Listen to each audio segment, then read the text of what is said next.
বন্ধুরা, আজ ৭ই জুলাই ২০২৬ এবং আজ হচ্ছে মঙ্গলবার। চলে এলাম আজকের আবহাওয়ার আপডেট নিয়ে। জানিয়ে রাখি, নিম্নচাপের ভারী মেঘ কিন্তু এখনও রয়েছে বঙ্গোপসাগরে এবং সেই মেঘ খেপে খেপে আমাদের দক্ষিণবঙ্গে প্রবেশ করছে। তার জেরে মেঘাচ্ছন্ন রয়েছে কলকাতা সহ পূর্ব পশ্চিম মেদিনীপুর, হাওড়া, হুগলি, দুই চব্বিশ পরগনা, নদিয়া, বর্ধমান এবং মেঘ কিন্তু বাঁকুড়ার দিকেও রয়েছে। এই মুহূর্তে বৃষ্টি কোথায় হচ্ছে জানাবো, তার আগে বলে রাখি আমাদের সুন্দরবন সহ বাংলাদেশের সুন্দরবন, খুলনা, বরিশাল, বরগুনা, মঠবাড়িয়া, যশোর, মাদারীপুর এবং কুমিল্লার দিকেও মেঘ লক্ষ্য করা যাচ্ছে মেঘ চট্টগ্রাম, কক্সবাজারের দিকে, লংগদু, রাঙামাটি, বিলাইছড়ি, খাগড়াছড়ি, মনপুরা, হাতিয়া, ভোলা, এই যে দ্বীপগুলো রয়েছে সেখানে, এবং দক্ষিণ ত্রিপুরাতেও এই মুহূর্তে ভারী মেঘ। এছাড়া বিক্ষিপ্তভাবে বাংলাদেশের উপরে মেঘ রয়েছে। শিলচরে মেঘ দেখতে পাচ্ছি আসামেও মেঘের আনাগোনা। আর একটা জিনিস আপনাদের জানাই, সেটা হচ্ছে আরেকটি নতুন নিম্নচাপ তৈরি হবে আগামী কয়েকদিনের মধ্যে। সেটাও কিন্তু আমাদের দক্ষিণবঙ্গের দিকে আসতে চলেছে। এই যে মেঘ, এই মেঘের যে গতিপথ তা কিন্তু আমাদের পশ্চিমবাংলার দক্ষিণের যে জেলাগুলি রয়েছে তার পশ্চিম দিকে, মানে বাঁকুড়া, পুরুলিয়া, পশ্চিম মেদিনীপুর, এই দিকে মেঘটা আস্তে আস্তে করে এগোচ্ছে। এই মুহূর্তে যদি আমরা দেখি বৃষ্টি কোথায় হচ্ছে, তাহলে বৃষ্টি সুন্দরবন অঞ্চলে হচ্ছে।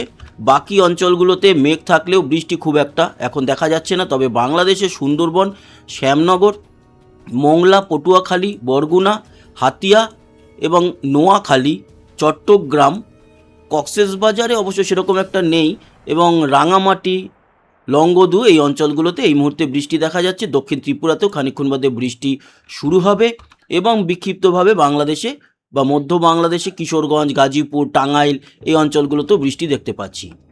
আমাদের পশ্চিমবঙ্গের ক্ষেত্রে বলতে পারি দক্ষিণে ভারী মেঘ থাকলেও সুন্দরবন ছাড়া এই মুহূর্তে কোথাও বৃষ্টি হচ্ছে না, তবে একেবারেই মেঘে ঢেকে রয়েছে।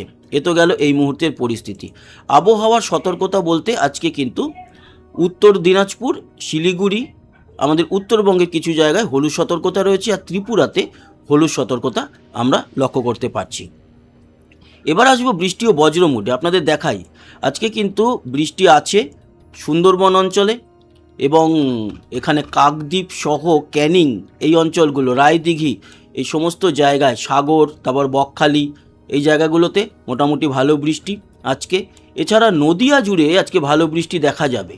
বিশেষ করে চাকদা থেকে শুরু করে কৃষ্ণনগর, সালার, এদিকে মুর্শিদাবাদে ভারী বৃষ্টি, বহরমপুর সহ এদিকে বীরভূমে ও রামপুরহাট, এই সব জায়গায়, ধুলিয়া, মালদাতেও আজকে ভালো বৃষ্টি আছে।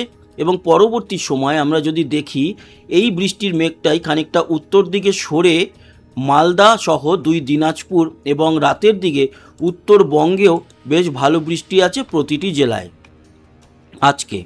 এবং ত্রিপুরা, চট্টগ্রাম, কক্সবাজার, কুমিল্লা সহ ময়মনসিংহ, এই সব দিকে এবং দক্ষিণ বাংলাদেশেও আজকে বৃষ্টি থাকছে। রাতের দিকে আজকে দক্ষিণবঙ্গ পরিষ্কার হয়ে যাবে বটে, দক্ষিণ বাংলাদেশও মোটামুটি পরিষ্কার, কিন্তু ত্রিপুরা, আমাদের উত্তরবঙ্গ, উত্তর বাংলাদেশ, ময়মনসিংহ, সিলেট, শিলচর এবং আসামেও বিশেষ করে ডিব্রুগড়ের দিকে বেশ ভালো লেভেলের বৃষ্টি আছে। আগামীকাল ৮ তারিখ আরও বৃষ্টির লেভেল বাড়বে মাঝরাতের পর ভোররাত থেকে।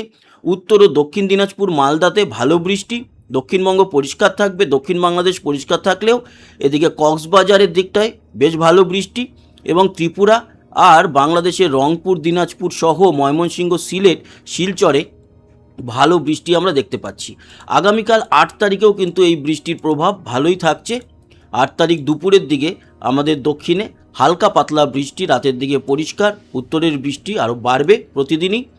৯ তারিখের পর দক্ষিণে বা ৯ তারিখে দক্ষিণবঙ্গেও মোটামুটি ভালো বৃষ্টি আমরা লক্ষ্য করতে পারবো।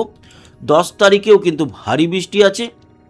১০ তারিখের পর আপনাদের জানাই প্রতিদিনই বৃষ্টি, এবং এই যে একটা নিম্নচাপ সরে যাচ্ছে, তারপরে পরেই আমাদের দক্ষিণবঙ্গে আরও একটি নিম্নচাপের জন্ম হবে ১৪-১৫ তারিখ নাগাদ, এবং সেই নিম্নচাপের জেরও কিন্তু আমাদের দক্ষিণবঙ্গের দিকে পড়বে। ১৫-১৬ তারিখের পর এই নিম্নচাপটি দক্ষিণবঙ্গের দিকে আসবে, তার এফেক্ট দক্ষিণ বাংলাদেশ বা বাংলাদেশ সহ আমাদের পশ্চিমবঙ্গের উপরে আসতে চলেছে। এর ফলেও ভারী বৃষ্টি আমরা আগামী দিনে দেখতে পারবো। তার মানে এই জুলাই জুড়ে কিন্তু বৃষ্টি চলতে থাকবে। এই বৃষ্টির যদি পরিমাণ আপনাদেরকে দেখাই, তাহলে আজকের যে বৃষ্টির পরিমাণ সবথেকে বেশি কোথায় আছে? আমাদের কলকাতাতে খুব একটা নেই, আছে কম পরিমাণ, কিন্তু দক্ষিণ 24 পরগনা জুড়ে, পূর্ব মেদিনীপুরে এবং আংশিক হাওড়া হুগলিতে পরিমাণ কম, উত্তর 24 পরগনাতেও পরিমাণটা কম, বাঁকুড়াতে আছে ছিটেফোঁটা, এছাড়া ঝাড়গ্রামেও আছে হালকা মাঝারি। কিন্তু ভারী বৃষ্টি সেটা সালার সহ বর্ধমান, কৃষ্ণনগর মানে নদিয়া, মুর্শিদাবাদ এবং বীরভূম, এই অঞ্চলগুলোতে মানে দুই বর্ধমান, নদিয়া, মুর্শিদাবাদ, বীরভূমে ভারী বৃষ্টি। আর দক্ষিণ 24 পরগনাতে বৃষ্টিটা সবচেয়ে বেশি থাকবে। ত্রিপুরাতে ভারী বৃষ্টি আছে, চট্টগ্রাম, কক্সবাজার, লংগদু, রাঙামাটি ভারী বৃষ্টি, বরগুনা, মঠবাড়িয়া, বরিশাল, খুলনা, শ্যামনগর, সুন্দরবন, কুমিল্লা ভারী বৃষ্টি, ময়মনসিংহ, রংপুর, দিনাজপুর, সিলেট ভারী বৃষ্টি, শিলচর ভারী বৃষ্টি। এছাড়া আমাদের মালদা, দুই দিনাজপুর এবং শিলিগুড়ি সব জায়গাতেই কিন্তু ভারী বৃষ্টি থাকছে আজকে। আগামী কালকের দিনটা যদি দেখি, আগামী কালকে আমাদের দক্ষিণে খুব একটা বৃষ্টি নেই, থাকবে নদিয়া, মুর্শিদাবাদ এবং বাঁকুড়ার দিকে, তবে বৃষ্টির পরিমাণ কম, কালকে খুব একটা বৃষ্টি নেই 8 তারিখে। তবে উত্তরবঙ্গ, উত্তর বাংলাদেশ বা বাংলাদেশ জুড়ে থাকবে, ত্রিপুরা, আসাম জুড়ে বৃষ্টি থাকবে, এরকমই চলতে থাকবে। আর দক্ষিণবঙ্গে আবারও যে ভারী বৃষ্টি, সেটা কিন্তু এই সপ্তাহের শেষে শুক্রবার থেকে আবারও আমরা ভারী বৃষ্টি দেখতে পারবো। দু একদিন পরিষ্কার থাকবে, এরকম চলতে থাকবে। আর তারপরে 14 তারিখের পর যে নিম্নচাপ আসছে আবার নতুন করে, সেই নিম্নচাপের জেরে আমাদের দক্ষিণবঙ্গে আবারও কিন্তু ভারী বৃষ্টি দেখা যাবে। তবে উত্তরবঙ্গের বৃষ্টির পরিমাণ সবসময় আমরা বেশি দেখতে পাচ্ছি। আগামী যে 20 তারিখ বা 18-19 তারিখের পর এই বৃষ্টির পরিমাণ আমাদের দক্ষিণে আরও অনেক বেড়ে যাবে। এই হচ্ছে গিয়ে আপডেট। এবার আমরা দেখব যে এই নিম্নচাপটা তৈরি হচ্ছে, সেই নিম্নচাপের কি কখনোই ঘূর্ণিঝড় হওয়ার সম্ভাবনা আছে? আপনাদের জানিয়ে রাখি যে না, নিম্নচাপ তৈরি হচ্ছে, ঘূর্ণিঝড় তৈরি হওয়ার সম্ভাবনা নেই। চলে আসবো তাপমাত্রায়। দেখুন, তাপমাত্রা আজকে বেশ কম, কারণ সকাল থেকেই মেঘাচ্ছন্ন, শুধু নয় 2-3 দিন ধরেই মেঘাচ্ছন্ন পরিবেশ চলছে। তাই আমাদের দক্ষিণবঙ্গে আজকে কিন্তু রয়েছে 30-এর নিচেই রয়েছে, 30-এর মতো তাপমাত্রা আমাদের দক্ষিণে।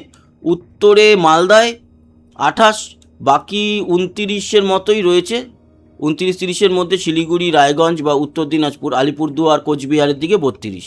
বাংলাদেশের উত্তরে 33, মধ্য বাংলাদেশ, ঢাকা 30, সিলেট 30, বাকি দক্ষিণে 28, কক্সবাজারের দিকে 27। ত্রিপুরায় আজকে তাপমাত্রা হচ্ছে 28-এর মতো, শিলচর 28 এবং আসাম জুড়ে গুয়াহাটিতে 29 থাকলো, জোরহাট, তারপরে নওগাঁও, ডিমাপুর 33-34, ডিব্রুগড়ের দিকে আবার 28। এবার আসি আগামীকালকে তাপমাত্রা কত থাকবে। আগামীকাল দুপুরেও তাপমাত্রা কমই থাকছে, খুব একটা কালকে বৃষ্টি নেই, কিন্তু তাও 30-32-এর মধ্যে থাকবে দক্ষিণবঙ্গ। উত্তরবঙ্গ মোটামুটি থাকবে 28 থেকে 31-এর মধ্যে। বাংলাদেশের উত্তরে 30 বা বাংলাদেশ জুড়ে 29-30-এর মধ্যেই তাপমাত্রা, তবে কক্সবাজার, চট্টগ্রামের দিকে 26, সিলেট 27, ত্রিপুরা 27-এর মধ্যেই থাকবে, শিলচর 29 এবং আসাম জুড়ে 31-32 তাপমাত্রা। এই হচ্ছে গিয়ে সম্পূর্ণ আপডেট। আশা করি ইনফরমেশন কাজে লাগলো। সবাই ভালো থাকবেন, সুস্থ থাকবেন। আবার দেখা হবে আবহাওয়ার আপডেটটি, ততক্ষণের মতো টাটা।